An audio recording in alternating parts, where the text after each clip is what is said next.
So the first topic in chapter 5 is membrane transport.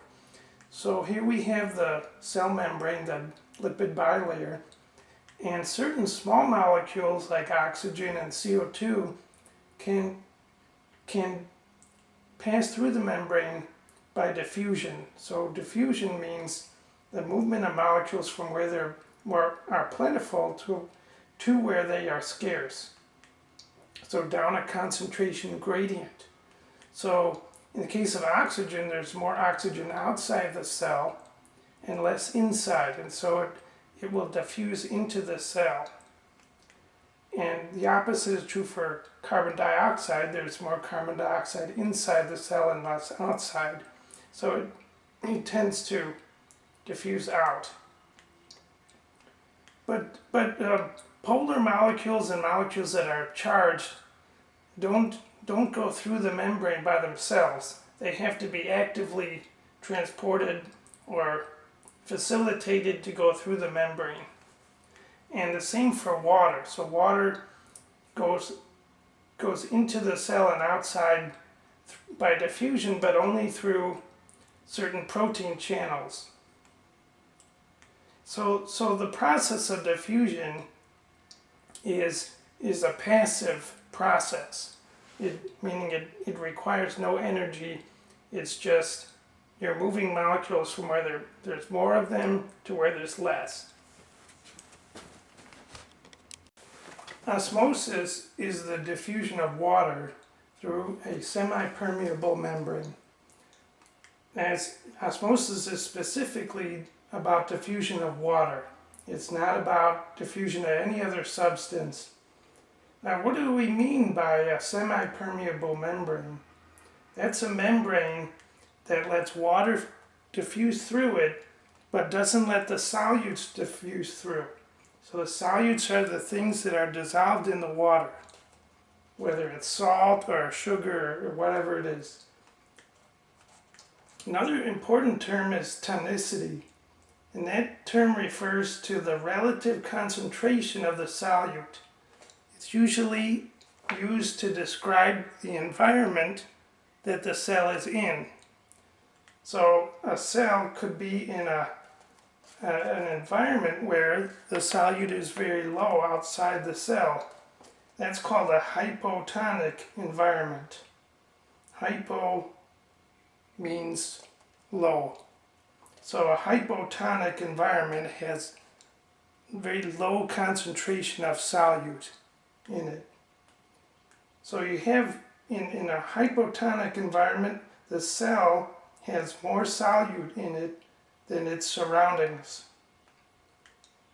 And so in this case, the water is going to diffuse into the cell by osmosis. So water is going to move into the cell. And that's because there's more water outside the cell that's available to move than inside. Remember that water will bind to solutes by adhesion. But if there's very little solute outside the cell, it means there's lots of water out there that is free to move. So water is going to move in by osmosis in a situation like this, where you have a hypotonic environment for the cell. The opposite of that is the hypertonic environment. In the hypertonic, hyper meaning a lot or high levels, in a hypertonic environment, the solutes are very concentrated outside the cell. You have a lot of salt or sugar or something outside the cell and less solute inside. So all these little dots represent the solute molecules, the molecules of substance that are dissolved in the water. Now, in this case, the water is going to move out of the cell by osmosis because there's more water inside compared to outside. more water is free to move inside to outside. The third type of tonicity is isotonic, and that means that the solute concentration is the same on both sides of the membrane. Animals and plant cells respond differently to a hypotonic environment. In the case of animal cells, because they have this fragile cell membrane, when water comes in, if too much water comes in, the cell can expand like a water balloon that's been overfilled and could actually burst because water's coming in by osmosis and it's pushing against the membrane and could break it. But plants have the rigid cell wall, and so when they're in a hypotonic environment, the water still comes in by osmosis, but that rigid cell wall resists the pressure, and so the cell does not burst in that situation.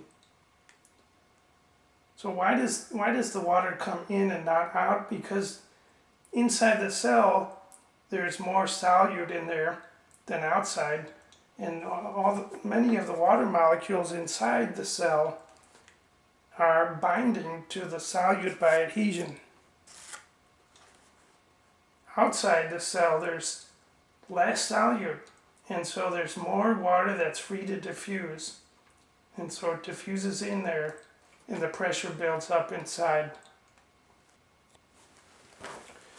There are a few more other types of cell transport besides osmosis. One of them is called active transport.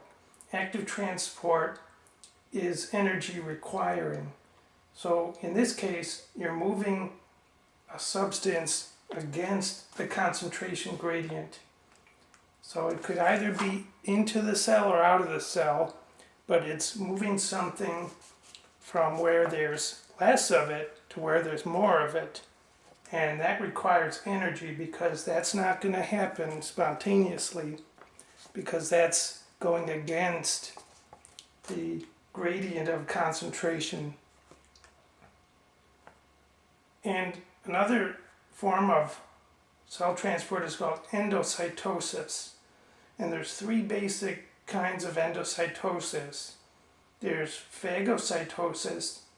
This is the engulfing of solid particles and bringing them into the cell. So, for example, the immune cells in the body will bring in microbes to be destroyed, and they'll do that by engulfing them, forming a vesicle, bringing it into the cell. Phago, that prefix phago means to eat. And then there's pinocytosis. Pinocytosis means to bring in liquids into the cell, and that's also by engulfing the liquid and forming a vacuole and bringing it in. And the third type is called receptor-mediated endocytosis. And in receptor-mediated endocytosis, receptors are placed on the surface of the cell that specifically bind to a substance to be brought into the cell. When that substance binds to a receptor, and you get enough of those receptors bound, the receptors are engulfed and a vesicle is formed and brought into the cell. And the last one is called exocytosis. In exocytosis, it's the opposite of endocytosis. So in exocytosis, a vesicle is formed inside the cell and then it fuses with the plasma membrane. So you're forming a vesicle inside, fuses with the outer membrane of the cell, and that causes it to be released to the exterior. Next we come to the subject of energy.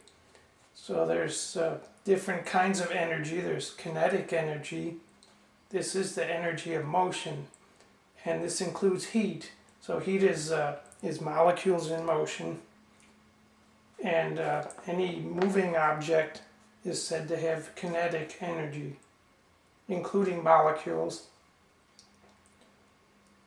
And another form of energy is potential energy. So this is energy from the position of an object or from storage in chemical bonds. So imagine you have a rock at the top of a hill and you allow it to roll down the hill.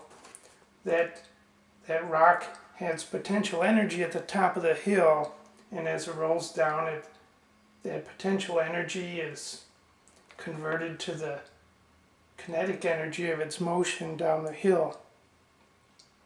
So things can have potential energy by virtue of their location. Also, chemical bonds store potential energy. And another thing about energy is the laws of thermodynamics. So the first law of thermodynamics states that energy is neither created nor destroyed. So you simply have energy being converted from one form to another. And the second law of thermodynamics says that when you convert energy from one form to another, it's never 100% efficient. So there's always some loss of energy in the form of heat. And so this is true of many things. So our machines, such as car engine, can only, when the gasoline is burnt, only about 25% of the energy in the gasoline actually it can turn the wheels, and the rest is lost as heat.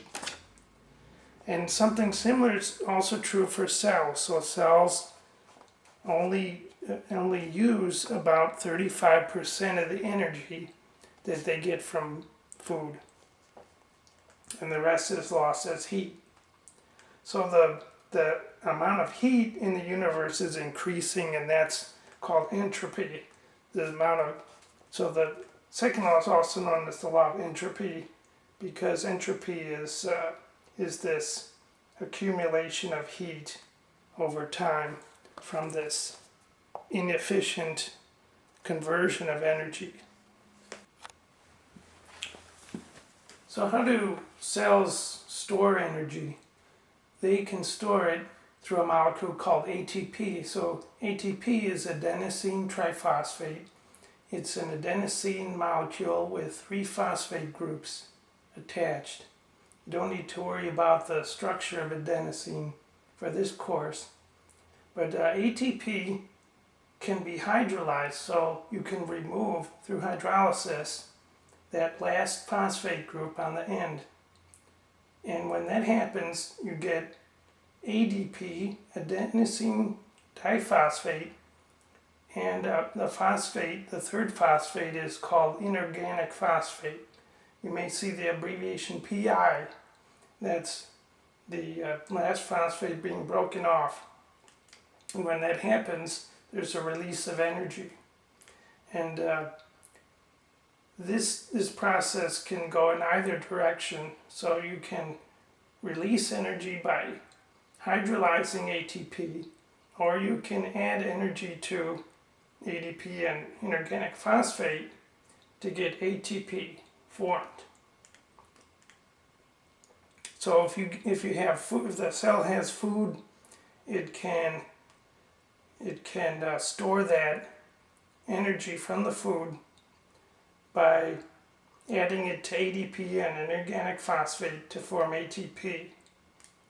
And then at a later time, that ATP can be hydrolyzed to release energy, and then that energy used by the cell to do various forms of cellular work. What do we mean by cellular work? There's different things that the cell needs energy for, such as biosynthesis, so synthesizing large molecules forming polymers from monomers requires an input of energy. That's one form of cellular work. Another one is movement. So the flagella that moves cells and the cilia, that movement requires energy. So that's another form of cellular work. And the third one is movement of muscles and also active transport. So when transporting things against their concentration gradient, that requires an input of energy.